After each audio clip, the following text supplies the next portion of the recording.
Sa isang liblib na bayan sa timog ng Quezon, may isang lalaking kilala sa ngalang Mang Kaloy, 47 taong gulang, payat, kulubot ang balat, at palaging may daladalang lumang bayong. Siya ay isang manggagawa sa lansonesan ng mayamang hasyendero na si Don Ernesto. Sa kabila ng pagtatrabaho buong maghapon sa ilalim ng araw, 5 araw sa isang linggo, halos wala siyang naipon.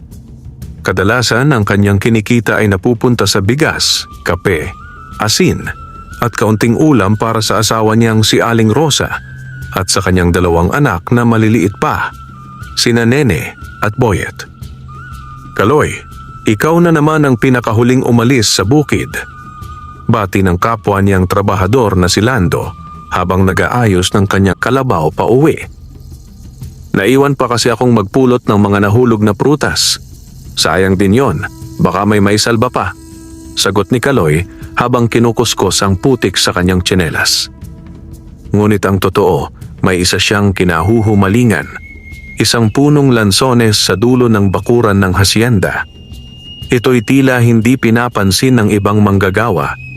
Luma na ang puno, baluktot ang katawan, at madalas ay tinutubuan ng makakapal na damo sa paligid.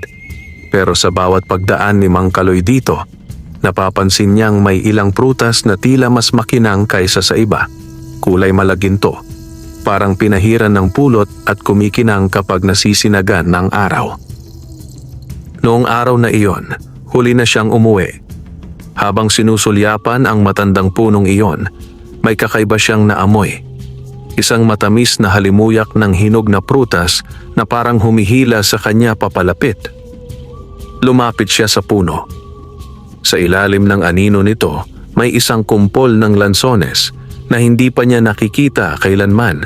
Mga prutas na kulay ginto, napakakintab at tila kumikislap sa dilim. Ba't parang ginto? Bulong niya sa sarili. Lumingalinga si Mang Kaloy. Wala nang tao sa paligid. Ang mga kasama niyang trabahador ay kanina pa umuwi. Mabilis niyang hinawakan ng kumpol ng lansones.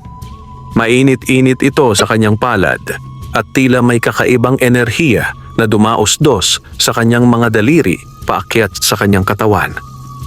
Pero bago niya tuluyang maani ang prutas, bigla na lang may kumaluskos mula sa ilalim ng damuhan. Ay, kalabaw! Bulalas niya, ngunit wala siyang nakitang hayop. Bagkus, lumabas mula sa ugat ng puno ang isang maliit na nilalang.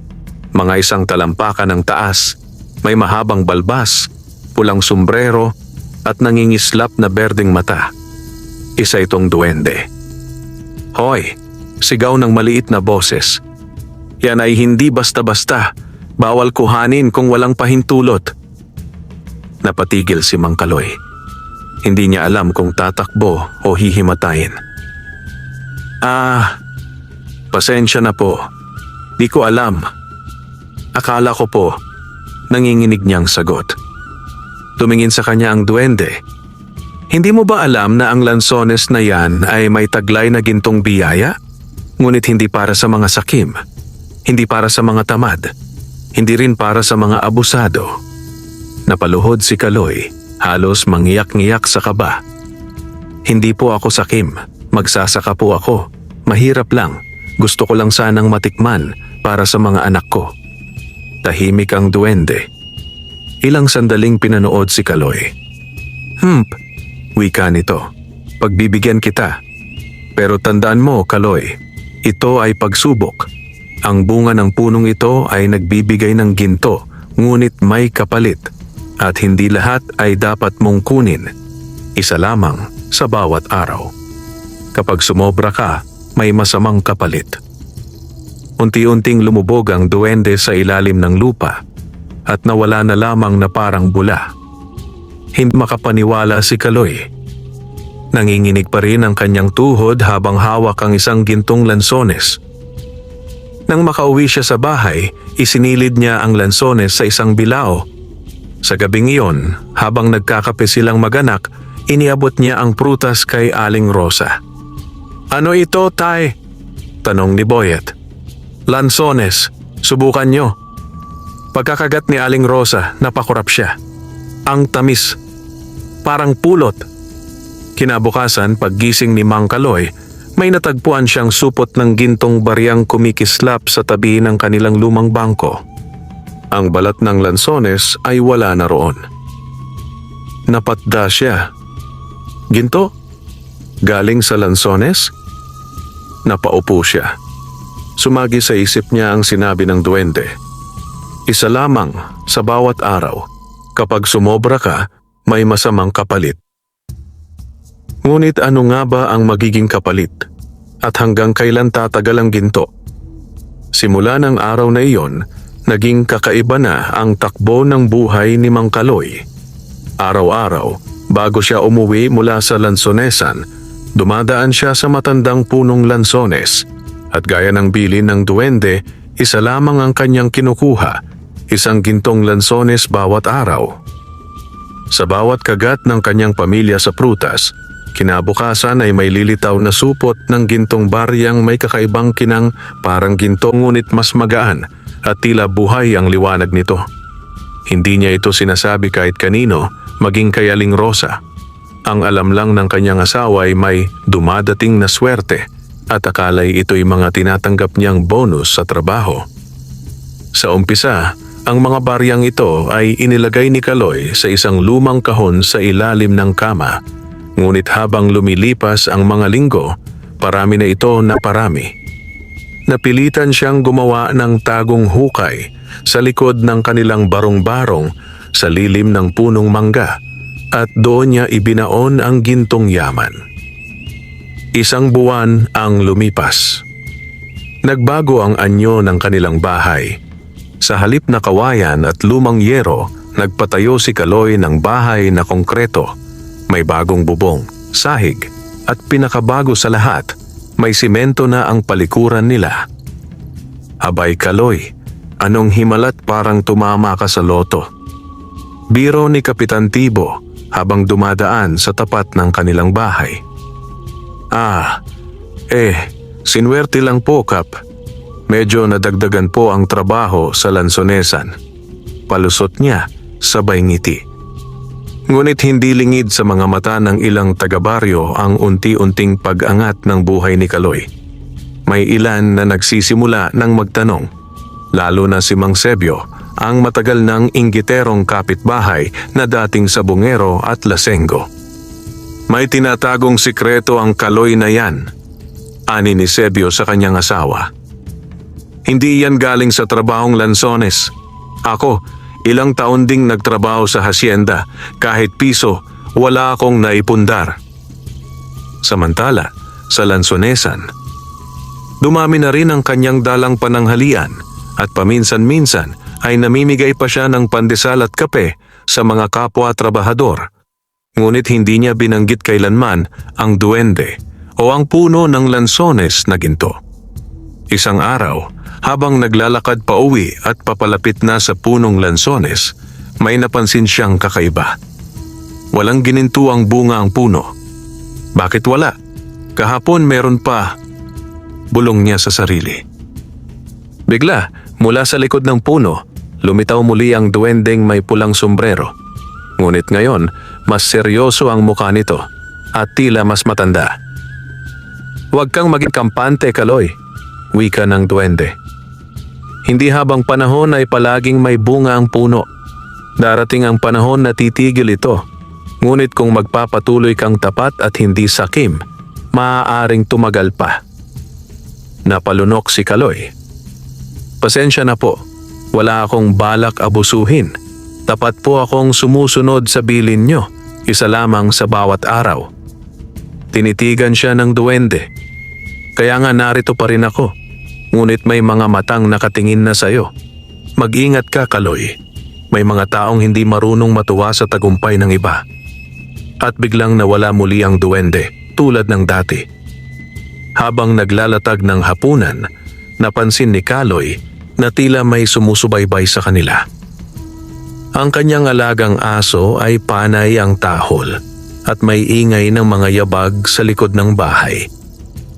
Ngunit nang lumabas siya, wala siyang nakita. Ipinagkibit balikat na lamang niya ito. Ngunit paglingon niya sa bintana, may isang pares ng mata ang kumikislap sa dilim. Si Mang Sebio ay nagpunta sa lansonesan, ngunit hindi para magtrabaho, kundi para manmanan si Kaloy. Nakita niya si Kaloy na pumunta sa isang sulok ng hasyenda na hindi nilalapitan ng ibang manggagawa. At nang makitang pinitas nito ang isang prutas mula sa matandang puno, may ideya na siyang nabuo. Yun ang sikreto mo, Kaloy. At ngayon, magiging akin na. Sa mga susunod na araw, magbabago ang takbo ng kwento. Dahil ang kasakiman ay unti-unting susubok sa lihim ni Mang Kaloy. Hindi mapakali si Mang Sebio sa kanyang natuklasan. Kinagabihan, habang ang buong baryo ay tahimik at ang buwan ay nagkukubli sa likod ng makakapal na ulap, palihim siyang pumunta sa lansonesan ng hasyenda. Alam niyang may bantay, pero sanay siya sa pagsuot ng dilim.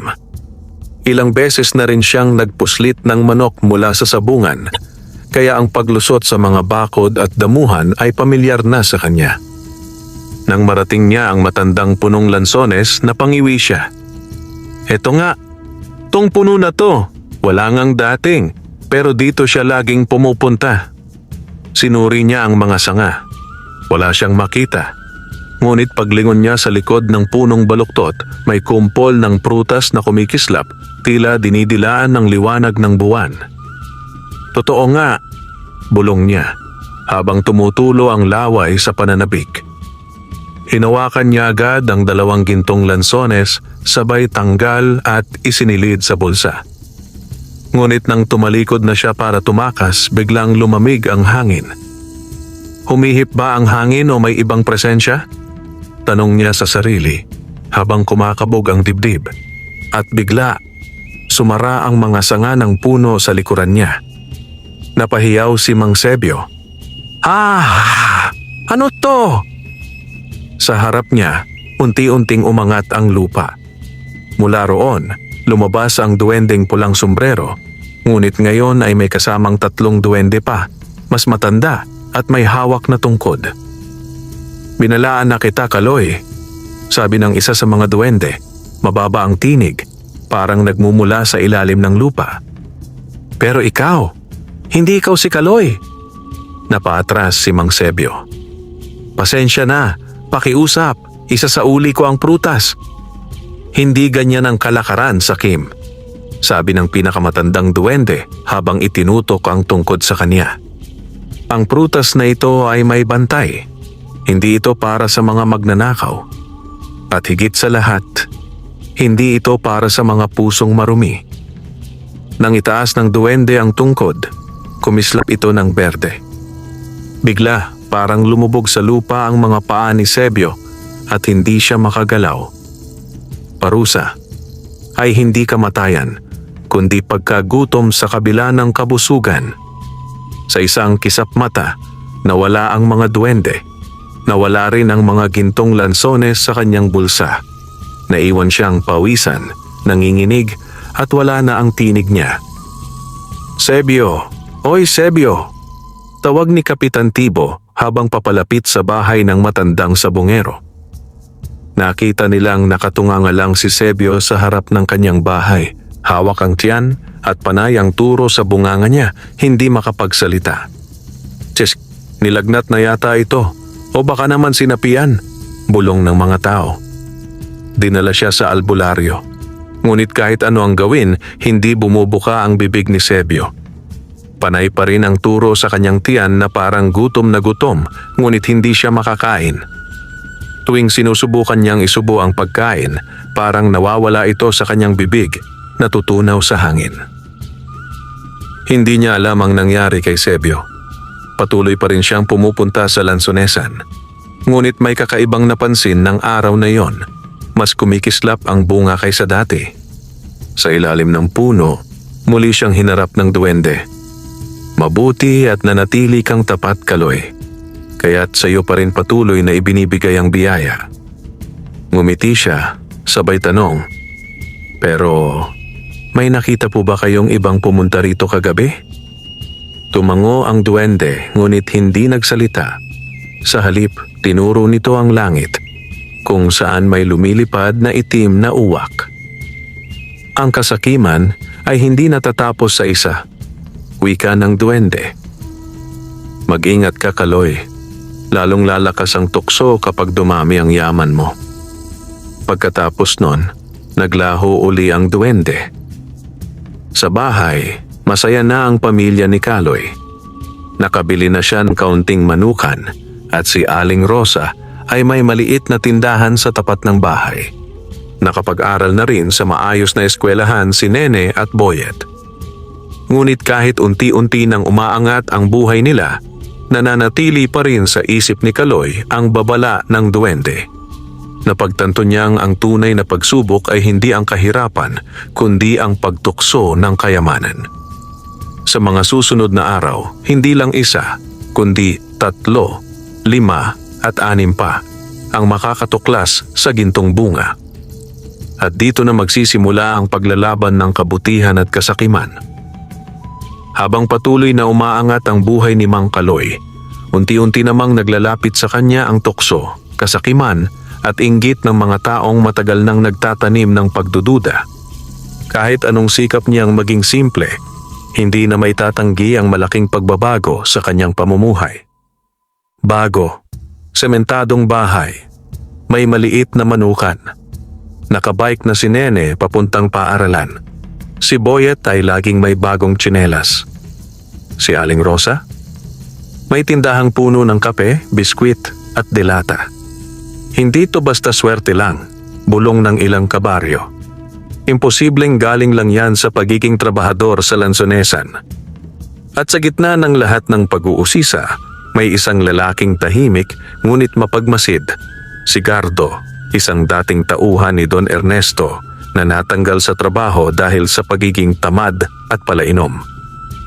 Si Kaloy na lampa noon, ngayoy hari na sa baryo?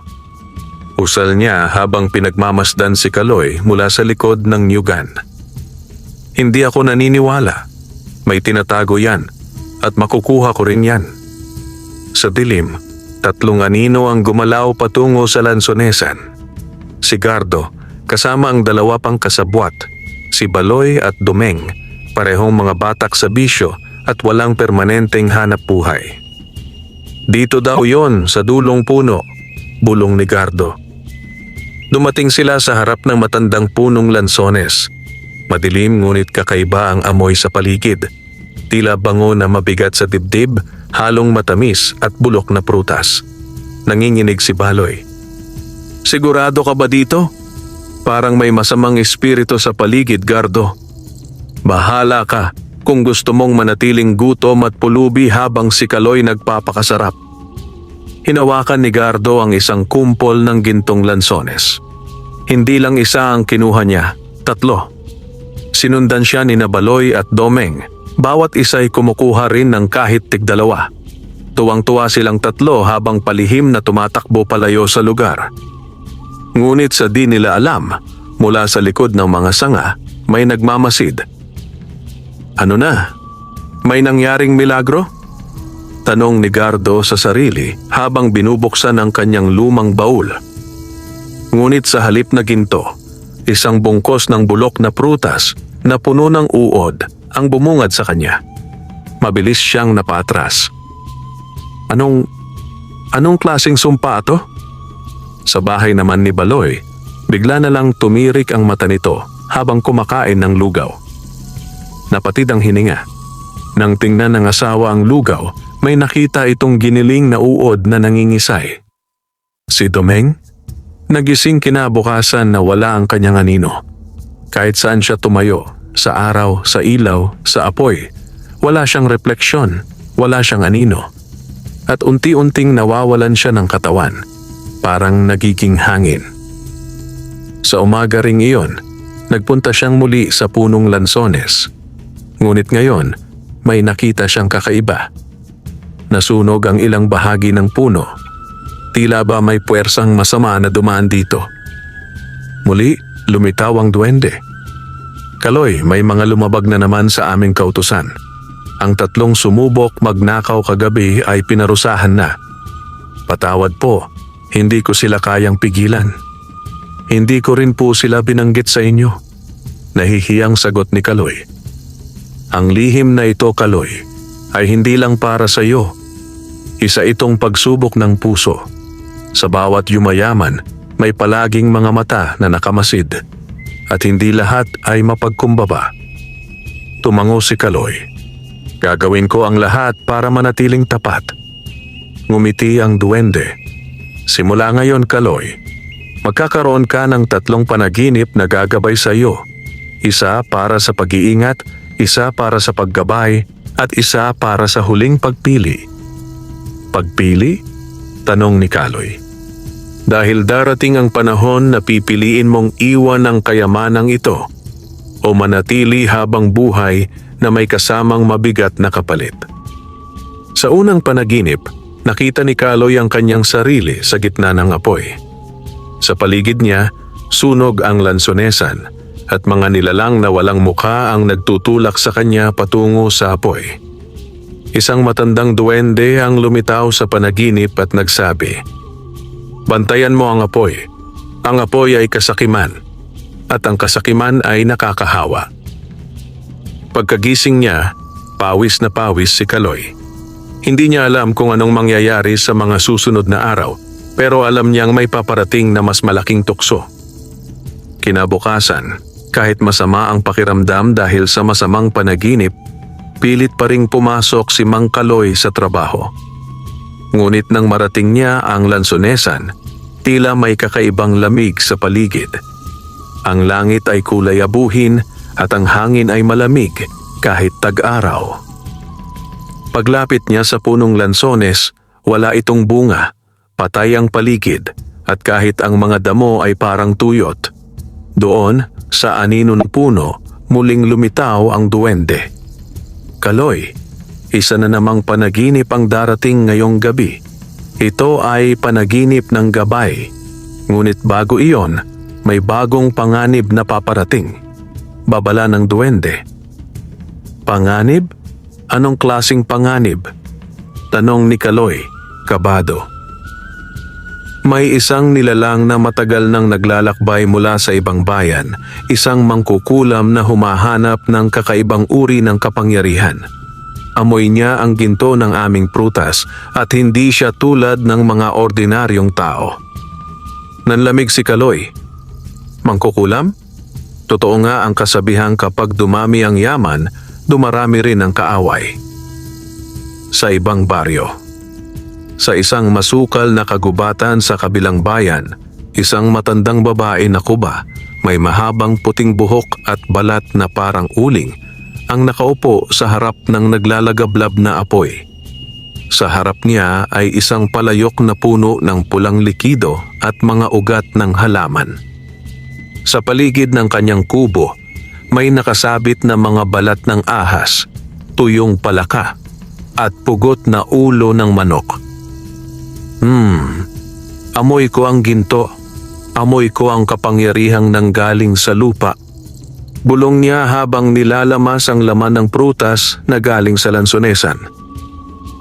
May duwende sa lansones, may tagapangalaga, ngunit may tao ring nagtatago ng biyaya. Hahanapin kita, Kaloy. Hahanapin kita. Lumipad mula sa kanyang balikat ang isang itim na uwak. Lumipad ito patungong silangan, sa direksyon ng bayan ni Mang Kaloy. Sa kanyang panaginip, muling nakita ni Kaloy ang puno ng lansones, ngunit ngayon ay may kakaibang anyo. Ang mga bunga ay naging mata, at sa bawat tingin ay lumuluhan ng ginto. Sa tabi ng puno, may 3 landas. Isa patungo sa bundok na madilim, isa patungo sa palayan na luntian, at isa patungo sa palengke na maingay. Isang boses ang narinig niya mula sa ulap. Kung saan maraming tao, doon din maraming tukso. Kung saan tahimik, doon mas ligtas. Ngunit ang tunay na ginto, hindi sa yaman na susukat, kundi sa pagdedesisyon. Nagising siya na parang may sinaksak sa dibdib. Hindi niya alam kung anong dapat niyang piliin. Dumating ang isang kakaibang matanda na nagkukubli sa ilalim ng itim na belo. Hindi kilala ng kahit sinong taga-baryo. Palaboy daw siya mula sa kabilang bayan at nag-aalok ng gamot sa kahit anong sakit. Ngunit napansin ni Aling Rosa na tuwing dadaan ang matanda sa harap ng tindahan nila, parang tumitigil ang hangin. At minsan, ang mga itlog sa basket ay napipisa ng kusa kahit walang init. Isang gabi, nakita ni Boyet ang matanda sa likod ng kanilang bahay. Hindi niya ito nilapitan, ngunit napansin niyang may itim na ibon sa balikat nito. At sa kamay, isang prutas na kumikinang, tila lansones. Kinabukasan, nagpunta mula sa walang imbitasyon si matandang Elika sa bahay ni Kaloy. "Magandang araw," sabi ng matanda, habang tinatakpan ang kalahating muka. "Narinig kong may masipag na trabahador dito. May ginto raw na isinilang mula sa kanyang sipag." Hindi siya pinatuloy ni Kaloy. Ramdam niya ang bigat ng presensya ng matanda. "Pasensya na po, wala po kaming tinatago." Ngumisi si Elika. "Ang ginto, Kaloy, ay hindi natatago sa lupa. Itinatago yan sa puso. Ngunit ang puso madaling mabutas kapag marupok. Mabilis siyang lumayo, iniwan ang bahay na tila bumigat ang paligid. Gabing iyon, naglagablab ang panibagong panaginip. Nasa gitna siya ng lansonesan at ang puno ay nakatali na sa tanikala. Sa paligid nito, may babaeng may balingkinitang katawan at kulot na buhok, ngunit ang mukha ay may mata sa noo. Isang kamay nito ay apoy at ang isa ay ginintuang lansones na may itim na lason sa balat. Narinig niya ang boses ng duwende. "Ang apoy ay nasa tabi mo na. Huwag kang matutokso. Ang ginto ay hindi para sa lahat ng gustong magkaroon nito. Ito'y para lang sa marunong magbantay. Wala ang aso sa harap ng bahay. Ang puno ng saging sa likod ay tuyot na. At sa lupa ng lansonesan, nakita niya ang itim na alikabok sa paligid ng puno. May nanggulo, may nagtatangkang sirain ang lihim." Lumipas ang mga araw na may kaba sa dibdib ni Mang Kaloy. Hindi siya mapakali. Ang mga panaginip na tila babala, ang pagdating ng matandang si Elika, at ang kakaibang presensyang bumabalot sa lansonesan ay tila pahiwatig ng isang matinding panganib na unti-unting lumalapit. Maging si Aling Rosa ay nakaramdam ng pagbabago. Ang mga paninda sa tindahan ay madaling nabubulok. Ang itlog ay may bahid ng dugo, ang bigas ay may kasamang itim na alikabok, at ang tubig sa banga ay may kakaibang amoy ng asupre. "Ano ba to, Kaloy? Parang may sumpa ang paligid natin," usisa ni Rosa habang pinupunasan ang mesa. "Huwag kang mag-alala. May mga pagsubok lang siguro. Malapit na to," ani Kaloy, kahit alam niyang hindi iyon ang buong katotohanan. Sa kanyang panaginip, nakita niyang ang buong baryo ay natatakpan ng itim na ulap. Ang lansonesan ay natupok ng apoy at sa gitna nito ay may isang babaeng may 3 mata. Nakasakay sa uwak, hawak ang tungkod na may mata ng ahas. Nakatayo sa tuktok ng punong lansones si Kaloy, habang sa paanan niya ay nagkukumpulan ang mga duwending umiiyak. "Kaloy, Kaloy, bantayan mo ang puno," sabay-sabay nilang sigaw. Ang kapangyarihan ay hindi nalingid sa mga mata ng itim na albularyo.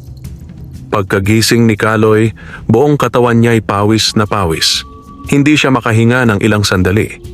Bumangon siya, lumabas, at tinungo ang lansonesan kahit madilim pa. Ang puno ng lansones ay balot ng itim na tela. Parang may sumubok itong balutan at itago sa dilim. Ang lupa sa paligid nito ay may mga bakas ng paa. Ngunit hindi ordinaryong paa. Baliktad ang mga daliri. Tama ang hinala ko, may mangkukulam na. Bulong niya. Bigla, sa anino ng puno, lumitaw ang duwendeng tagapangalaga. Ngunit ngayon, kasama niya ang iba pang duwende. 6 sila, lahat may tungkod, at ang isa'y may suot na ginintuang balabal. "Kaloy," wika ng pinakamatandang duwende. Lumampas na sa hangganan ang mangkukulam. Pinilit niyang gapusin ang aming puno. Ngunit salamat at napanaginipan mo. Sa panahong ito, kailangan mo ng panibagong kakampi. Napakunot noo si Kaloy. Ano pong ibig niyong sabihin? Mula sa lupa, inilabas ng duwende ang isang maliit na kahon na yari sa ugat at ginto. Pagbukas nito, may nakasilid na mutya. Isang maliit na bilog na puti, may liwanag sa loob, parang apoy na pinigil sa isang butil. Kaloy, patuloy ng duwende. Ito ang mutya ng pagbantay. Kapag isinabit mo ito sa iyong dibdib, maririnig mo ang bulong ng lupa, ang babala ng hangin at ang hiyaw ng kasamaan kahit pa walang tunog. Nanginginig ang kamay ni Kaloy ng kun ng mutya. Ngunit tandaan mo, dugtong ng duwende, hindi ito sandata para umatake. Ito'y para sa pagtitiis, pag-iwas at paninindigan. Dahil ang mangkukulam na ito, si Elika, ay may dugong itim. Isa siyang tagapangalaga noon ng sagradong gubat, ngunit nagtaksil para sa sariling kapangyarihan. Bakit ako? Isa lang naman akong trabahador. Usal ni Kaloy. Dahil ang kayamanang ito ay ibinigay sa puso, hindi sa lakas. At ang puso mong simple, mas malakas kaysa sa anting-anting ng mga ganid, sagot ng duwende. Sa loob ng madilim na kulungan, pinaghahalo ni Elika ang mga balat ng lansones, durog na pakpak ng uwak at dugo ng palaka. Hindi ka naligtas, Kaloy, bulong niya habang pinapaikot ang apoy. Alam ko na ang kahinaan mo, ang mga mahal mo sa buhay. Sa gitna ng apoy, lumitaw ang mukha ni Aling Rosa, nakagapos, umiiyak. Makikita mo kung paano matutunaw ang yaman mo. Dahil ang ginto ng duwende ay hindi para sa mahihina, at kapag dumilim ang langit, ako ang hari. Tumawa si Elika, isang halakhak na parang pinaghalong asong ulol at uwak. Mula sa paligid niya, dumapo ang 10 itim na ibon, sabay-sabay na umalulong sa gabi. Nagising si Kaloy na may masamang pakiramdam. Paglabas niya, nakita niyang walang laman ang tindahan ni Aling Rosa. Ang mga manok nila ay wala sa kulungan, at ang mga kapitbahay ay umiwas ng tingin.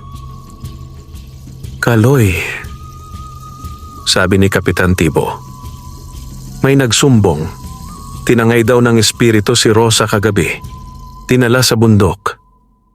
Napaluhod si Kaloy. Rosa. Sa kanyang palad, kumislap ang mutya. At sa isip niya, narinig niya ang boses ng duwende. Ito ang huling panaginip mo, Kaloy. Isang pagpili sa pagitan ng yaman at pamilya. Matahimik ang paligid ng baryo, ngunit sa puso ni Mang Kaloy, isang bagyong hindi mapigil ang bumabagabag. Sa kanyang harapan, hawak niya ang mutya ng pagbantay. Kumikislap ng mahinang liwanag para bang may gustong sabihin.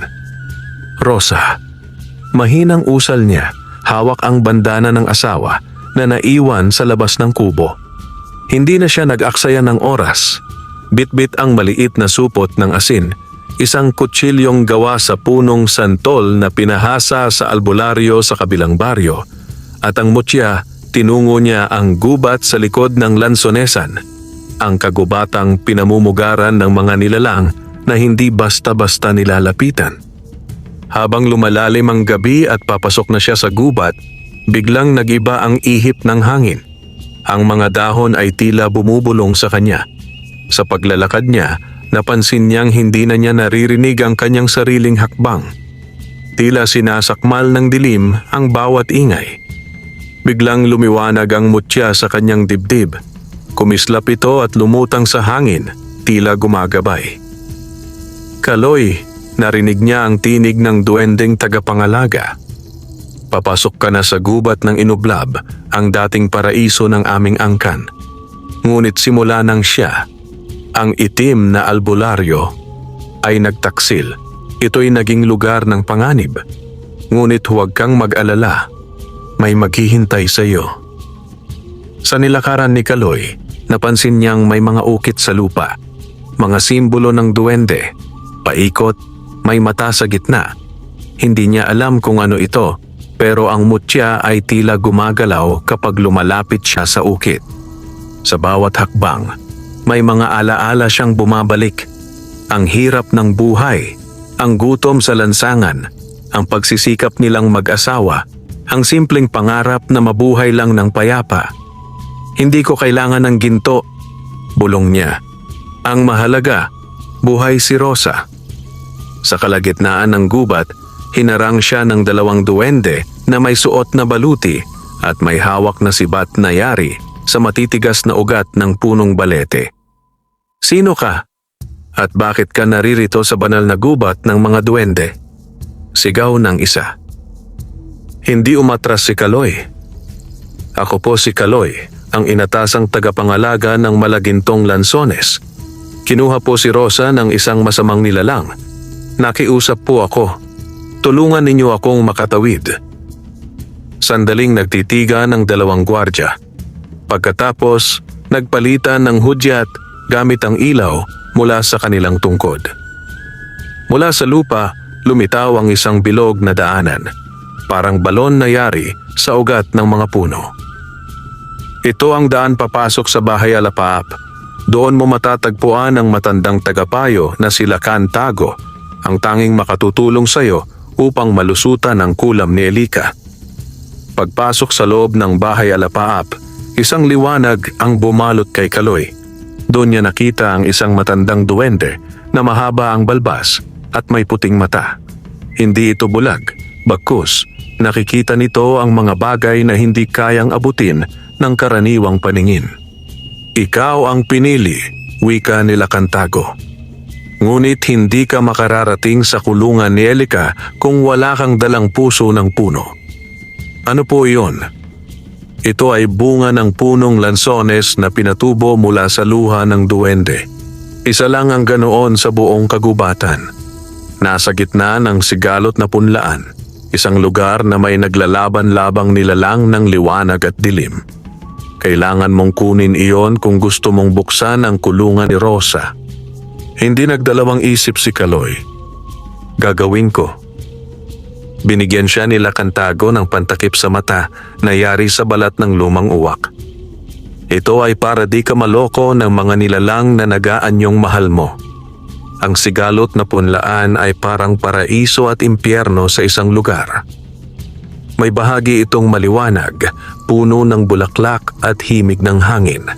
Ngunit ang kabilang banda ay may mga halamang may mata, punong may ngipin at mga gumagapang na anino.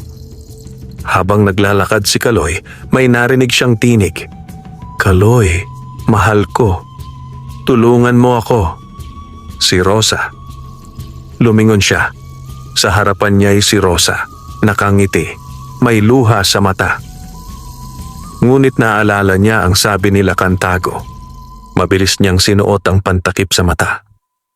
Pagkabigla ng Rosa, naging halakhak ito at unti-unting nag-anyong itim na nilalang na walang mukha, may mahahabang kuko at hila-hilang mga kalansay. Lumayo si Kaloy, tinakbo ang gitna ng punlaan hanggang sa may nakita siyang isang lansones na kakaiba sa lahat. Nagliliwanag at may anyo ng puso. Agad niya itong kinuha at inilagay sa sisidlan. Sa sandaling iyon, biglang lumiwanag ang buong paligid at nagsipagtakbuhan ang mga anino. Paglabas ni Kaloy mula sa kagubatan, dala na niya ang puso ng puno at ang mutya ng pagbantay. Ang langit ay dumidilim at sa malayo, kita na ang usok na bumabalot sa bundok ni Elika. Sa kanyang mga hakbang, naramdaman niyang hindi na siya nag-iisa. Ang mga duwende ay nasa paligid na niya, hindi bilang mga tagapayo, kundi bilang sundalo ng liwanag. Kaloy, wika ng tagapangalaga, oras na. Iyan ang simula ng tunay na laban. Sa gilid ng bundok kung saan bumubuga ng usok ang mga bitak ng lupa at ang hangin ay may amoy ng sinunog na dahon at asupre, naroroon ang kuta ng kulam ni Elika, isang matandang mangkukulam na dating duwendeng tagapagbantay ng kagubatan. Siya ay dating tagapangalaga rin ng malagintong lansones, ngunit tinukso ng kapangyarihan, itinakwil ang liwanag at ngayoy nabalot ng itim na mahika. Ang kanyang tinig ay kilala sa tawag na bulong ng asin dahil kahit mahina ito ay kayang palambutin ang puso ng matapang o pasakitan ang kaluluwa ng inosente. Habang papalapit si Kaloy sa kuweba, ilang nilalang ang biglang sumalubong sa kanya. Mga dilag na anino, mga babaeng hugis-usok, may mapupungay na mata at katawang nabubuo lang sa liwanag ng apoy. Sumasayaw ang mga ito sa hangin, humahaplos sa kanyang pisngi at nagsasalita gamit ang tinig ni Rosa. "Kaloy, wag mo akong iwan. Bumalik ka na. Ligtas na ako." Halos mabitawan ni Kaloy ang mutya, ngunit napigilan siya ng biglang pagkinang ng puso ng puno sa kanyang dibdib. Tila kinagat nito ang dilim sa paligid at isa-isang naglaho ang mga anino. Napahawak siya sa kanyang puso. "Hindi ako padadala sa mga ilusyon," bulong niya. "Ang tunay na Rosa ay naghihintay. Hindi ko siya bibiguin." Pagdating niya sa mismong bungad ng kuweba, hinarang siya ng pader ng apoy, lumiliyab sa hangin na parang may sariling buhay. Sa gitna ng liyab ay isang luma at kalbong duwende, may balat na tuyong parang balat ng ahas at mga matang pula na tila sinilaban. "Walang makakatawid," ani nito. "Ang apoy ay galing sa hininga ni Elika. Sino mang lalapit, masusunog ang kaluluwa." Dahil dito, naalala ni Kaloy ang itinuro nila Kantago. Kung saan may apoy, may ugat ng puno. Mabilis niyang ibinaba ang puso ng puno sa lupa at sa isang kisap mata, tumubo mula rito ang isang ugat na puno ng liwanag. Umakyat ito at yumakap sa apoy hanggang sa pumatay sa liyab at binuksan ang daan papasok sa kuweba. Sa loob ng kuweba, sa gitna ng altar ng bato, nakaupo sa trono ng mga tuyong buto si Elika. Isang matandang babaeng may mahabang buhok, balat na tila pinaso ng buwan at mata na kulay gintot itim. Sa likod niya, nakabitin sa hanging kulam si Rosa, nakataling parang laman loob ng hayop, humihinga ngunit parang wala sa ulirat. "Kaloy," wika ni Elika, "huli na ang lahat. Ang kaluluwa ng iyong asawa ay isinusubo ko na sa aking kulam. Sa loob ng 7 paghinga, siya ay magiging alipin ng kadiliman." Biglang umikot ang hangin. Ang mutya sa dibdib ni Kaloy ay sumabog ng liwanag, pinigilan ang pagsulong ng dilim. Mula sa likod niya, naglitawan ang mga duwendeng sundalo, dala ang kanilang mga liwanag, sibat at bulong ng sinaunang dasal. "Kung tunay kang tagapangalaga ng malagintong lansones," sabi ni Elika, "ipakita mong kaya mong labanan ang aking kapangyarihan sa pamamagitan ng duyan ng alon." Napuno ng tubig ang sahig ng kuweba. Nabura ang lahat ng apoy. Si Kaloy ay nilamon ng putik at dinala sa isang anyo ng panaginip. Doon, nakaharap niya ang kanyang batang sarili, gutom, umiiyak at walang magulang. "Tingnan mo," bulong ni Elika sa hangin. "Sa puso mo may puwang ang takot. May galit ka sa mundo." Ngunit sagot ni Kaloy, "Oo, may galit ako noon. Pero ngayon, ako'y puno ng pag-asa dahil sa pag-ibig ko kay Rosa at sa tulong ng mga duwende." Sa isang sigaw ng paninindigan, sinaksak ni Kaloy sa sahig ang puso ng puno. Ang buong kuweba ay nayanig. Tumubo mula sa lupa ang punong lansones na gintong-ginto ang bunga at ugat. Sa bawat sanga sumiklab ang liwanag. Tumama ito kay Elika na sumigaw, nagpalit-palit ng anyo, maging ahas, maging kalansay, maging alingaw-ngaw ng iyak. Hanggang sa siya ay bumagsak, naging alabok at ang kulam ay naputol. Bumalik si Rosa sa ulirat at ang lubid ng kulam ay unti-unting natunaw. Muling nagtagpo ang kanilang mga palad at sa paghawak ni Kaloy sa kanyang asawa, ang malagintong lansones ay namunga ng higit pa sa dati.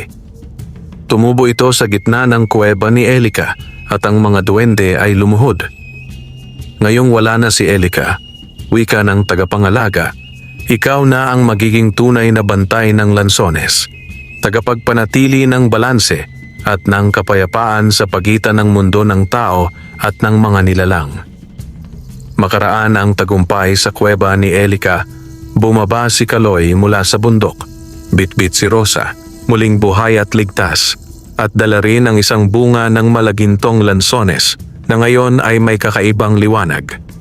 Sa bawat paglakad niya sa landas, pabalik sa baryo, tila sumasayaw ang hangin at kumakanta ang mga ibon. Ang mga duwende, bagamat na natili sa gubat, ay nagbigay ng basbas sa kanya bilang bagong tagapangalaga ng mutya. Subalit, sa pagbabalik sa mundong likas sa tao, doon nagsimula ang ibang klasing pagsubok. Pagdating nila sa baryo, sinalubong sila ng mga taong nagulat sa pagbabalik ni Kaloy at Rosa. Akala ng marami, namatay na ang dalawa, lalo't napabalitang isinumpa sila ng matandang mangkukulam. Ngunit heto sila ngayon, malusog, may ningning sa muka, at ang buong paligid nila ay tila may himig ng kasaganahan. Si Mang Teban, ang matandang tsismoso, ay agad nagsalita. Anong kababalaghan yan? Akala ko ba ginapos kayo ng kulam? Bakit parang lalo pa kayong gumanda at gumwapo? Ang ilan ay natuwa, pero ang iba'y napuno ng inggit. Si Aling Feli, ang may-ari ng pinakamalaking tindahan, ay napansin ang prutas na dala ni Kaloy. Ano yung lansones na yan? Parang ginto ang balat. Baka pwede kaming makahingi, Kaloy. Hindi mo na kailangan yan. Mahirap ka naman dati. Pasensya na po, sagot ni Kaloy, magalang ngunit matatag. Ang bunga pong ito ay sagrado at hindi basta-basta binibigay. Ito po'y para sa may malinis na puso. Imbis na magmayabang, bumalik si Kaloy sa simpleng buhay. Inayos niya ang kanilang sirang kubo. Tinulungan niya ang ibang trabahador sa lansonesan. Gumawa siya ng sariling taniman at nagalaga ng mga hayop.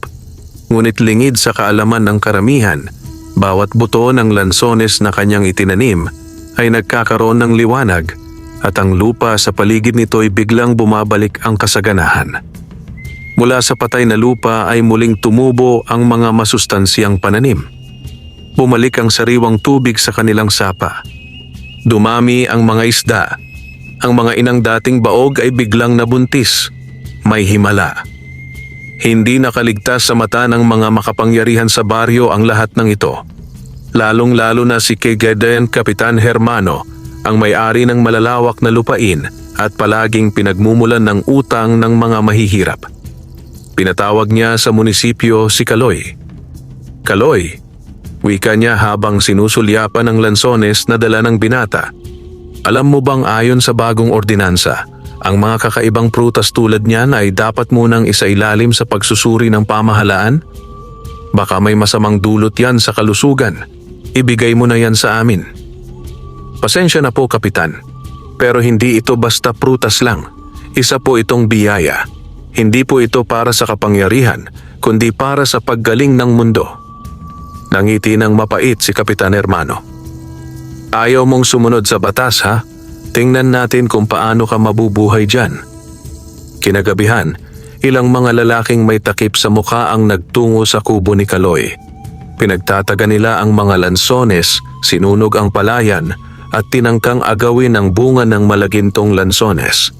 Ngunit bago pa sila makapasok sa loob ng bahay, isang malamig na hangin ang biglang umihip. Mula sa dilim, lumabas ang mga aninong duwende.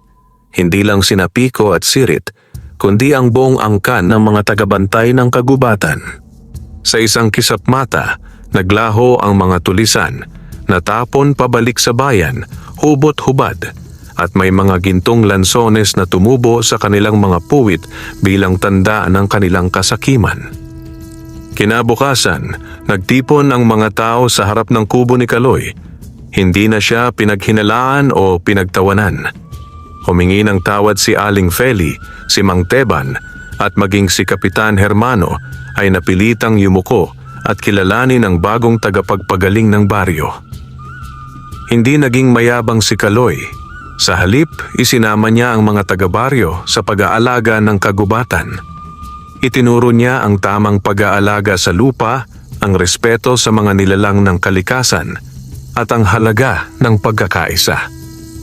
At sa araw na iyon, muling namunga ang Malagintong Lanzones, hindi lang sa kanyang taniman, kundi sa mga bakuran ng taong marunong magmahal, magbahagi at tumulong sa kapwa. Lumipas ang ilang buwan mula nang mamunga sa buong baryo ang mga lansones na may munting liwanag, mga palatandaan ng biyayang nagmumula sa kabutihan at pagkakaisa.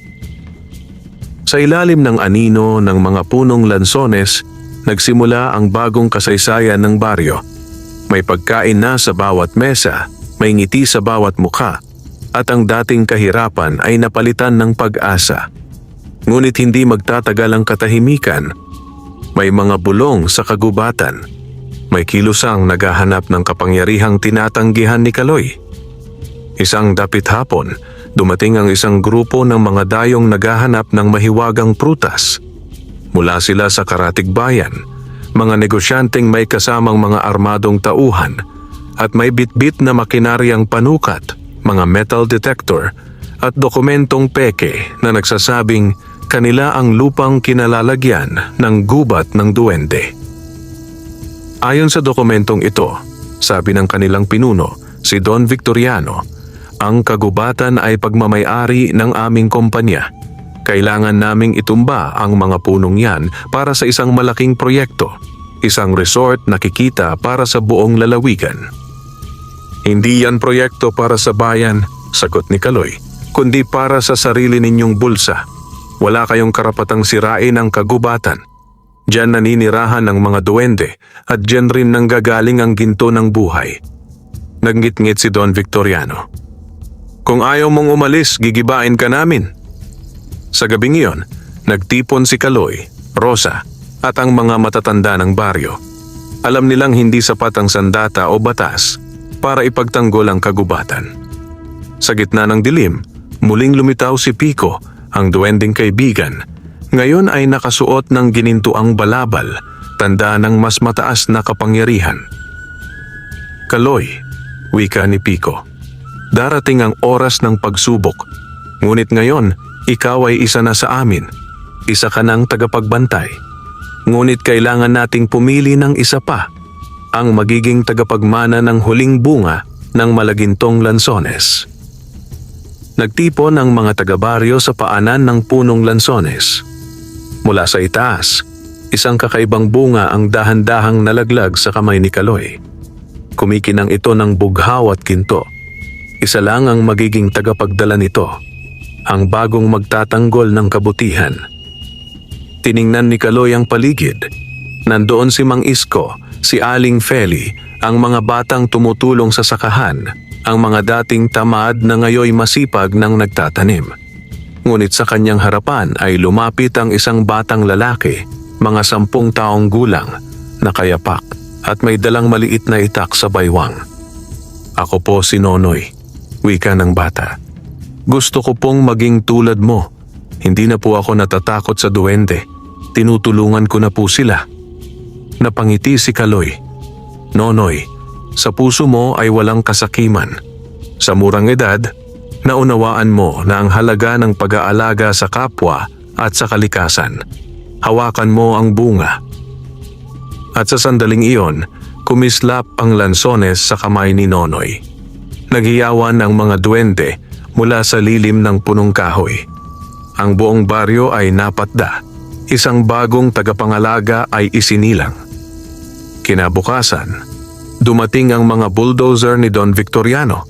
Akala nila'y walang tututol. Ngunit sa kanilang harapan ay naroon si Kaloy, Nonoy, at ang buong baryo. Nakaharang, matatag, at may ngiti ng katotohanang hindi kayang igupo ng pera o armas. Nang palapit na ang makina, biglang lumindol. Umangat ang lupa. Ang buong kagubatan ay tila nabuhay.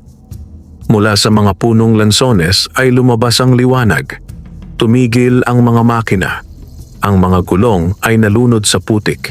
Ang mga tauhan ni Don Victoriano ay tumakbong palayo, hinahabol ng mga aninong duwende na hindi nakikita ngunit nararamdaman. Hangin, halakhak at maliliit na sapak sa kanilang mga puwit. Si Don Victoriano ay hinimatay sa takot at mula sa langit bumagsak ang isang lansones na may ngiting nakaukit sa balat. Simbolo ng tagumpay. Muling namuhay ang baryo sa kapayapaan.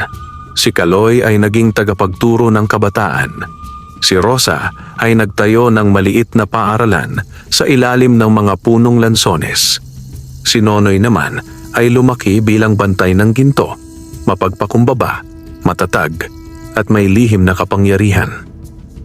At sa puso ng kagubatan, patuloy na namumunga ang malagintong lansones, hindi para sa salapi, kundi para sa mga pusong tapat, mapagkalinga, at handang ipaglaban ang kabutihan. Ang kwento ni Kaloy, ng duwende, at ng mahiwagang prutas ay mananatiling alamat sa bawat lansones na matamisang bunga dahil ito'y isinabuhay ng mga taong hindi tumingin sa ginto bilang yaman kundi bilang bunga ng kabutihan. Wakas.